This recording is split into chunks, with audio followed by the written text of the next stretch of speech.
साहब को ये देखना होगा कि जहां कैश काउंटर है वहां कैमरा क्यों नहीं है। ये तो काला है, इसकी जांच होनी चाहिए। और टीन का शेड आप देखिए जहां तहां लगाया है ताकि इनके काले कारनामे किसी को दिखाई ना पड़े। डीएम साहब को पता भी नहीं चला कि भाई 2-3 महीने के अंदर ये टीन का घर बन गया। देखिए ना वीडियो में जहाँ पैसा रखा जाता है उसके इधर भी टीन का घर बना दिया गया है और टीन का शेड का घर उधर भी बना दिया गया है ताकि अगर हम कुछ करें तो कैमरे के सामने ना आए, खजाना अपने पॉकेट का भरा जा सके, इसलिए ये टीन का सेट है। के नाक के नीचे राजस्व का नुकसान। टीन का शेड इसलिए बना दिया गया है कि जो वहाँ अवैध पैसे 2000-5000 जो लिए जाते हैं वहाँ के जो प्राइवेट कर्मियों के द्वारा वो ना दिखे।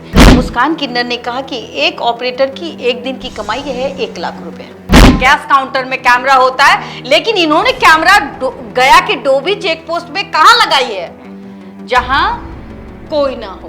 वही ड्राइवर जो हमारे जीवन को चलाते हैं उसी ड्राइवर को वहां मारा जाता है, गाली दी जाती है और पैसे भी उसी से ली जाती है। इनका सेट बनाया गया है और लोग कहते हैं कि संजय एडिटियो उसने बनाया है। ये चीजें जब हमें दिख जा रही हैं, आम जनता को दिख रही हैं, तो डीएम साहब को क्यों नहीं दिख रही है? ये टीन का सेट, आखिर में टीन का सेट क्यों लगाया गया, ये जांच का विषय होना चाहिए। डीएम साहब कभी आप सादे वर्दी में जाइए, एक बार एक आम नागरिक के तरह जाइए और उस डोभी चेक पोस्ट को देखिए। नमस्कार, देशवा न्यूज के तमाम डिजिटल प्लेटफॉर्म पे आपका स्वागत है और आज हम बात करेंगे भ्रष्टाचार की। जी हाँ, सुशासन बाबू के राज में किस तरह उन्हीं के खजाने को लूटा जा रहा है। हैरानी ये है कि ये अधिकारियों को क्यों नहीं दिखता है। क्या कुछ मिली भगत है या गांधारी की तरह लोगों ने पट्टी बांध रखी है। सीधे हम बात करेंगे हमारी ब्रांड एम्बेसडर बबीता मिश्रा जी से और कुछ कड़वे सवाल आज रखेंगे नीतीश बाबू के अधिकारियों के से। बबीता जी, हमने समय समय पे कई भ्रष्टाचार की तस्वीरें दिखलाई हैं डोभी चेक पोस्ट पे जी। कई सबूत पेश किए हैं और हैरानी तो तब होती है, हमारी बात छोड़िए, कोई आम जनता भी अगर वहां पे जाके कोई भ्रष्टाचार का वीडियो बना लेता है। जी। हालिया उदाहरण जैसे हमने एक मुस्कान किन्नर का देखा, उसने कुछ प्राइवेट लोगों का वीडियो बनाया जो सरकारी कर्मचारी नहीं है, यानी डोभी चेक पोस्ट के कर्मचारी नहीं है, वो जाते हैं पैसा कलेक्शन करते हैं, मोटा पैसा वो वीडियो बनाती है। उसके बाद उसके साथ बदतमीजी होती है, गाली गलौज होता है, कहीं ना कहीं चिरहरण की कोशिश होती है और एक सिंपल लाइन है, सरकारी काम में बाधा। ये लोग सरकारी काम में बाधा डाल के एफआईआर दर्ज कर देते हैं और हैरानी की बात यह है कि अब संभवतः लगता तो ऐसा ही है कि थाना की मिली भगत है कि बिना किसी जांच के एफआईआर दर्ज भी हो जाती है। क्या कहेंगे? देखिए, वहाँ के जो डीएम साहब हैं उनके नाक के नीचे अगर ये कारनामा हो रहा है, इतने सारे टोल टैक्स हैं, अधिकारी हैं, उनको एक ब्रह्मास्त्र मिला हुआ है, समझने की जरूरत है। वो है सरकारी काम में बाधा। सरकारी काम में और सिर्फ क्या डोभी चेक पोस्ट ही पर ही सरकारी काम में बाधा होता है? गोपालगंज चेक पोस्ट पर सरकारी काम में बाधा नहीं होती है, वहां एफआईआर दर्ज नहीं होती है। अगर किसी पत्रकार ने भी दिखाई तो सरकारी काम में बाधा। और देखिए थाना कितना एक्टिव है। नहीं, नीतीश बाबू, सबसे बड़ी बात है कि वहां जो डोभी चेक पोस्ट का थाना है वो ज्यादा ही एक्टिव होता है। विदिन 4 से 5 घंटे भी नहीं लगते एफआईआर दर्ज, सरकारी काम में बाधा। लेकिन और टोल टैक्स पे आपने कभी देखा है कि किसी पत्रकार पर सरकारी काम में बाधा? पत्रकार तो वही दिखाते हैं जो वहां जो लोग वहां काला बाजारी कर रहे हैं, जो लोग वहां अवैध उगाही कर रहे हैं और डीएम साहब यानी कि बिहार सरकार के राजस्व का नुकसान कर रहे हैं, उस चीज को दिखाने का। चूंकि देखिए पत्रकार का काम है हकीकत दिखाना। पिछले साल भी डोभी चेक पोस्ट पे छापेमारी की गई और फिर वो काम रुका नहीं। और देखिए, मैं एक कड़वी सच्चाई डीएम साहब से यही कहूंगी कि देखिए डीएम साहब, कभी आप सादे वर्दी में जाइए, एक बार एक आम नागरिक के तरह जाइए और उस डोभी चेक पोस्ट को देखिए। वहाँ के ही लोगों का कहना है कि 6 से 7 लाख रुपया हम देते हैं मैडम, तो हम तो कमाएंगे ना, हम कम से कम 50 लाख कमाएंगे। जो वहां आपको तैनात करती है, आपको अपने सरकारी काम से भेजती है कि आप सरकार के खजाने को भरे, आप पहले अपना खजाना भरिएगा। अच्छा, सुनने में ये तो ये लोग भी कहते आया है हैं। कि कई को केबल ये जो ऑपरेटर हैं, कंप्यूटर ऑपरेटर हैं, उन्होंने इसी पैसे से अपना घर भी बना लिया हाँ है। भाई, आप उनकी संपत्ति कई गाड़ियां खरीद ली हैं। बिल्कुल बिल्कुल, उनकी संपत्ति की जांच कराए तो आपको लगेगा कि भाई ये लोग अरबपति हो चुके हैं, अरबपति हो चुके हैं। आप एक छोटा कंप्यूटर ऑपरेटर के बारे में बात करूं जिसका नाम आनंद श्रीवास्तव है, वो आज की डेट में अरबपति है। जाइए उनके उनके संपत्ति की जांच कराइए, वहाँ के एडीटीओ एमबीआई उनकी संपत्ति की जांच कराइए, दूध का दूध पानी का पानी हो जाएगा। ये खजाना जाता कहाँ है? और जांच होनी चाहिए। देखिए ये हम भी जो हैं भ्रष्टाचार के सबूत हम आपको विजुअल के माध्यम से दिखला रहे हैं। हाँ। मैं बार बार कह रही हूँ कि जो वीडियो आया है वो आप हमसे ले सकते हैं। आप वहाँ उस वीडियो की जांच करें। हमारे कैमरे ने भी, हमारे खुद के कैमरे ने भी, देशवा न्यूज के कैमरे ने भी वहाँ के अनियमितताओं को दिखाया है, वहाँ हो रही अवैध उगाही को दिखाया है। तो आप उस पे भी जांच करवा लेना, दूध का दूध पानी का पानी हो जाएगा। सबसे बड़ी बात, मैं 1 साल पहले गई थी तो मैंने वहाँ एक टीन का घर नहीं देखा था। आपने कभी देखा है चेक पोस्ट पे जिस तरीके से वो जो केबिन बना हुआ है, केबिन के बाहर टीन का शेड यानी कि टीन का घर बनाया गया है। क्या बिहार सरकार या फिर वहाँ के डीएम साहब ने अनुमति दी थी कि भाई आप टीन का सेट लाखों रुपया खर्च करके, और जाहिर सी बात है ये लाख रुपया खर्च किसने किया होगा? ये 3-4 महीने हुए हैं, टीन का सेट बनाया गया है और लोग कहते हैं कि संजय डीटीओ जो है एडीटीओ उसने बनाया है। और दोनों तरफ समझने की जरूरत है। मतलब यानी टीन के शेड में जरा कैद नहीं हो सके। जी आप आइए, हम आपको उस टीन के सेट को पहले दिखा दें। देखिए ये टीन का शेड है, ये है डोभी चेक पोस्ट। और ये टीन का शेड किस लिए लगाया गया है, वजह क्या है? और ये है काउंटर, देख पा रहे हैं ये काउंटर है।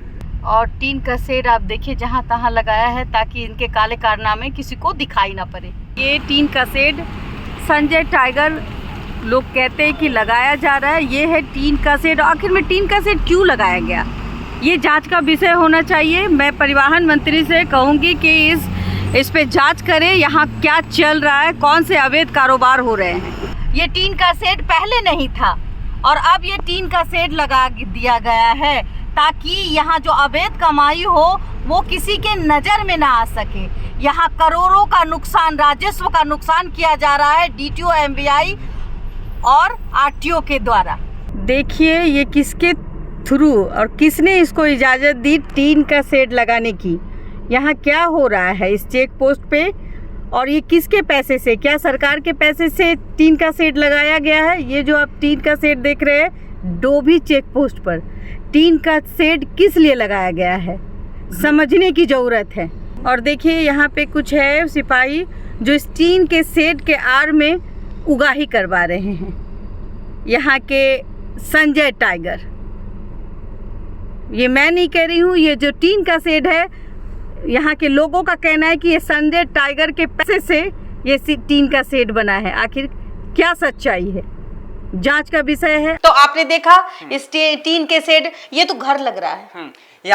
यानी लूट की छूट जो है वो कोई देख ना सके, लूट की छूट बराबर हो, प्रॉपर हो, खजाना अपने पॉकेट का भरा जा सके, इसलिए ये टीन का शेड है। ऑलरेडी कैबिन वहाँ है, वहाँ रहने की भी व्यवस्था है अधिकारियों की, लेकिन टीन का शेड इसलिए बना दिया गया है कि जो वहाँ अवैध पैसे 2000-5000 जो लिए जाते हैं वहाँ के जो प्राइवेट कर्मियों के द्वारा, ये पैसे जो वहाँ के अधिकारी है उनके घर पहुंचते हैं वो ना दिखे। लेकिन डीएम साहब को पता भी नहीं चला कि भाई 2-3 महीने के अंदर ये टीन का घर बन गया। और टीन का घर जहाँ पैसा रखा जाता है, समझने के देखिए ना वीडियो में, जहाँ पैसा रखा जाता है उसके इधर भी टीन का घर बना दिया गया है और टीन का शेड का घर उधर भी बना दिया गया है ताकि अगर हम कुछ करें तो कैमरे के सामने ना आए। और देखिए अभी फिलहाल पता चला है कि कैमरे भी तैनात कर दिए गए।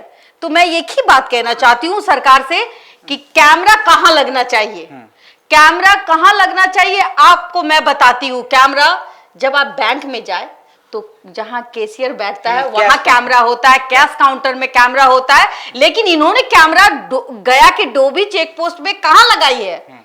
जहां कोई ना हो, जहां ये लेने में मतलब अवैध कमाई लेने में दिक्कत ना हो।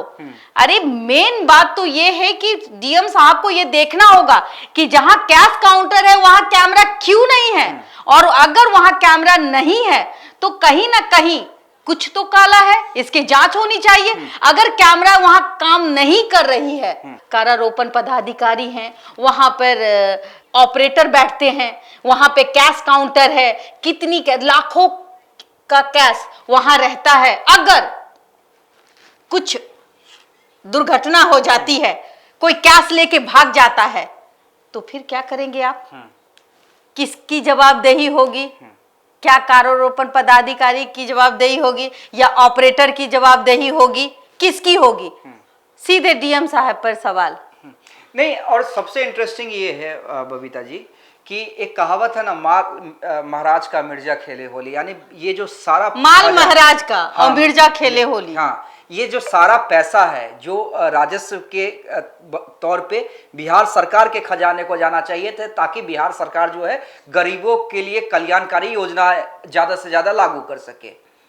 लेकिन यहाँ पे जो लोग ऑपरेटर हों या एडीटीओ हों या तमाम अधिकारी हों, थाना हो, मैं तो थाना को भी इन्वॉल्व करूंगा, क्योंकि बिना थाना के इन्वॉल्व के ये जो डायरेक्ट केस हो जाता है ना तुरंत, हाँ भाई, सरकारी काम में बाधा। हाँ, वे भाई तो कुछ भी करो, वीडियो मत बनाओ, सरकारी काम में बाधा। तो ये जो करोड़ों अरबों की संपत्ति ये लोग बना रहे हैं, ये तो सीधे सीधे सरकार को जाना चाहिए। ये चीजें जब हमें दिख जा रही हैं, आम जनता को दिख रही हैं, तो डीएम साहब को क्यों नहीं दिख रही है? क्या डीएम साहब को कोई गलत फीडबैक दे रहा है या कोई ऐसी जानकारी साझा नहीं हो? ये इतना बड़ा सिस्टम हो गया है, नेटवर्क हो गया है कि डीएम साहब तक ये जानकारी नहीं जा पा रही। तमाम डीएम को देशवा न्यूज, देशवा ट्रांसपोर्ट के प्लेटफॉर्म से ये बबीता मिश्रा जी और मेरा एक सुझाव है कि अगर आप वाकई भ्रष्टाचार को रोकना चाहते हैं, और खासकर गया में, तो वही टीन सेट पे क्यों नहीं डीएम साहब अपना नंबर दे देते हैं, और वैसा नंबर कि कोई भी कंप्लेन करे तो वो रिकॉर्ड हो, चाहे कॉल उठे या ना उठे। ये वीडियो भी मैं आपको दे रही हूँ,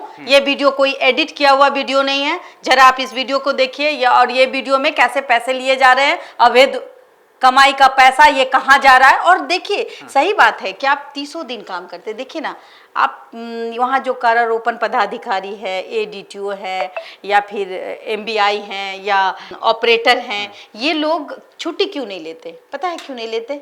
मुस्कान किन्नर ने कहा कि एक ऑपरेटर की एक दिन की कमाई है 1 लाख रुपया। 1 लाख एक ऑपरेटर की? हाँ। तो बाकी तो तो आप सोचिए, जब एक छोटा ऑपरेटर जिसकी तनख्वाह होगी 20 से 25 हजार रुपए सरकार देती होगी, उसकी एक दिन की कमाई अगर 1 लाख रुपया है, ऐसे ऐसे लोग अगर 1 लाख रुपए पर डे कमा रहे हैं, तो आप सोचिए एडीटीओ, ये मैं नहीं कह रही हूँ, एडीटीओ, एमबीआई, ये लोग कितना कमाते होंगे। आपने देखा होगा कि मुस्कान कितनी खूबसूरत है, उस पर तो पता नहीं कितने लोग लट्टू हो जाए, तो 10 रुपया मांगने की वजह तो उसकी इज्जत पे ना हाथ डालेंगे, है ना? तो और जब वो मना करेगी, जैसा कि हुआ, देखिए जैसा हो भी गया, तो आप देखिए, जब वो देखिए, हम अपने तरफ से नहीं लगा रहे हैं, ये हुआ है, और इसलिए एक कड़वी सच्चाई बबीता मिश्रा जी को बतानी पड़ रही है। और आज हम इसलिए बता रहे कि एक किन्नर की इज्जत जाती जाती बची, जिसको समाज, जिसका दुआ लेता है, जिसके दुआ में असर होता है, उस महिला के साथ आपने बदतमीजी की। वही ड्राइवर जो हमारे जीवन को चलाते हैं, उसी ड्राइवर को वहां मारा जाता है, गाली दी जाती है, और पैसे भी उसी से ली जाती है। और जो भी ट्रक ड्राइवर हैं, ट्रक मालिक है, उनका तो सत्यानाश हो चुका है। अभी भी बिहार सरकार को डोभी चेक पोस्ट जैसे जैसे चेक पोस्ट है, जहां दिखता है कि वहां गलत हो रहा है, तो वहां एक्शन होना चाहिए। मैं वहां के डीएम साहब से अनुरोध करती हूं कि एक बार डीएम साहब, एक बार गया के डोभी चेक पोस्ट पे जाइए। प्राइवेट कर्मचारी वहां काम करते हैं, ये आपको साफ साफ दिख जाएंगे। और एक बात आपसे रिक्वेस्ट करूंगी कि जिस तरीके से वो घर बना हुआ है ना, वो घर जो बना हुआ है, उस घर को भी देख लीजिएगा। और नहीं हो तो आप अपना एक ऐसा नंबर दे कि अगर शिकायत करनी हो तो वहीं पे आप लिखवा दीजिए कि देखिए भाई, किन्हीं को कोई दिक्कत है, जैसे एक टोल फ्री नंबर होता है, उस तरीके से आप प्रोवाइड करवा दीजिए। उस टोल फ्री नंबर पे डायरेक्ट आप देखें कि वहां पर क्या चल रहा है। जिस दिन आप ऐसा कर देंगे, हमें लगता है कि अधिकारी सुधर जाएंगे। वरना तो मेरा काम है दिखाना, और जिस तरीके से राजस्व का नुकसान, यानी जो बिहार आगे जाने की प्रक्रिया में और पीछे चली जाएगी। तो निश्चित रूप से देखिए, बबीता मिश्रा जी ने विस्तार से एक एक परत खोल दी भ्रष्टाचार की, और खासकर डोभी चेक पोस्ट की। तो देखिए, हम ये मुद्दा लगातार कई दिनों से, कई महीनों से अपने देशवा न्यूज, देशवा ट्रांसपोर्ट के प्लेटफॉर्म से आप लोग को दिखला रहे हैं। और सवाल इसलिए आज हमारा ये बन रहा है उन बड़े अधिकारियों से कि आखिर जो चीज एक आम जनता को दिख सकती है, जो चीज हमें हमारे कैमरों में कैद हो सकती है, वो आपको क्यों नहीं दिख रही है। हमारी कोशिश है, और हमारी कोशिश तब तक जारी रहेगी जब तक हम ऐसे भ्रष्टाचारियों को वहां से हटा ना दें। बहुत बहुत धन्यवाद।